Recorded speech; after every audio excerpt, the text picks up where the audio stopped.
Hey everyone, welcome back or welcome to another episode of Life with Marion and Joe. Thanks for stopping by today. My name is Joe, and what I'm going to be doing today is I'm going to be continuing on my after Christmas winter reset decor for this period of time before Easter, which is when I start that will be my official end of winter.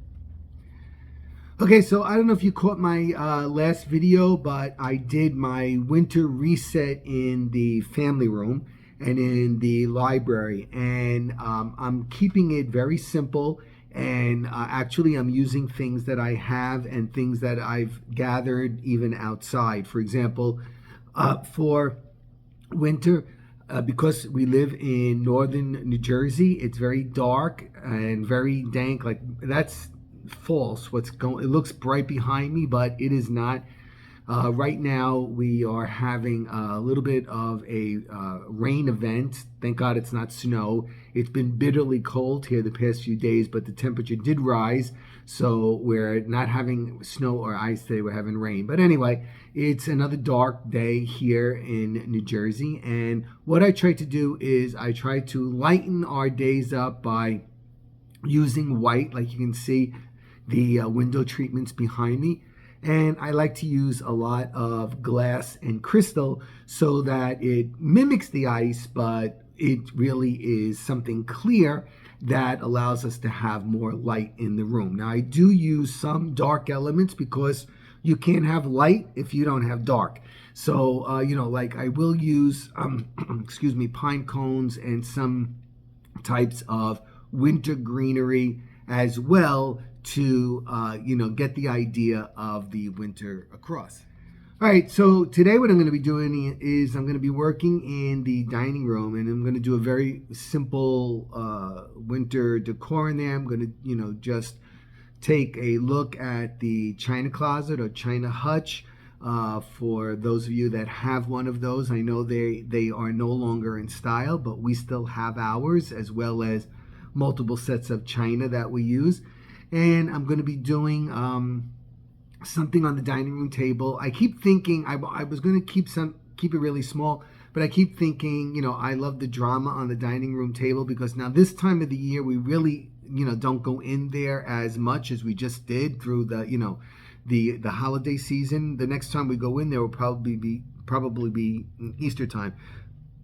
So excuse me. So I'm going to try to do a dramatic centerpiece. It's in my head. I don't know if it's going to come out that way. And then just some little things here and there around the room. Okay, so the first area that I'm going to tackle is a simple little arrangement on top of the china closet. Okay, so I put two crystal candle holders up there, as you can see them, so that mimics that icy look. And I used two branches that I painted white from the yard, and they are actually from my Christmas decor. And I put a pine pick with some pine cones, and that's it. I'm calling it a day for that. Next, I'm going to take a look inside the china closet. So what I did was I had taken the center two doors off for the holidays so that all my hard work can be exposed in there, so that it can be seen.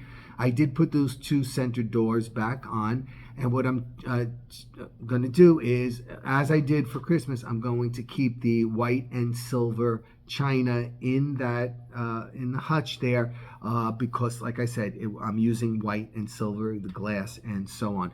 Now, it's a very traditional setup. Everybody does their china closet a little bit different. Sometimes I'll add other elements in there, like, candle holders and greenery and whatnot. This is a very traditional look that I'm going with. I'm using the dinner plates. I'm using the soup tureen and the gravy boat and a few other pieces of the china. This is a serving for 12, so obviously I'm not putting all the pieces in there, but I'm going to try to display them in a very aesthetic way, but I guess it could be called a vintage way that I'm going to be doing this. So this is like really to each their own, you know, how they're going to do this. I usually use the soup tureen and the gravy boat and some of the platters as central pieces in my display. And then, you know, like I said, in a very retro way, I have the dinner plates on display. There is a holders up there, but I don't trust them. I use picture holders actually, and then you can see some of the coffee cups and some of the appetizer plates and so on. I also use that decanter and those glasses with the C on it. It has a silver rim on it. So again, very traditional kind of a look, very retro kind of a look. You know, some people like to stack up their plates. Some people, everybody does it a little bit different. This is the way that my mother always did it, and so that's kind of like where I learned how to do it. And there it is behind the doors. And now we'll move on to the next piece. Okay, so next up is going to be the dining room table. I'm not going to set the table or anything like that. All I want to do is to create some kind of winter looking arrangement for you on the table. So let's get to it. I'm using this white runner right here, and it has crystal beads in it. And I know it's old fashioned, but I think it's appropriate for what I'm doing. I'm using this large, chunky bowl right here.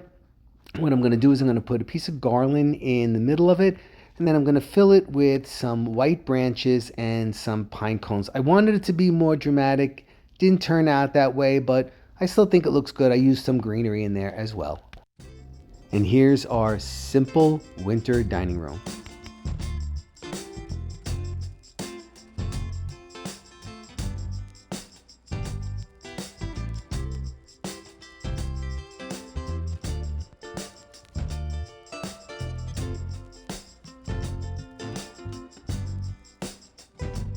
Thanks for stopping by. Bye-bye.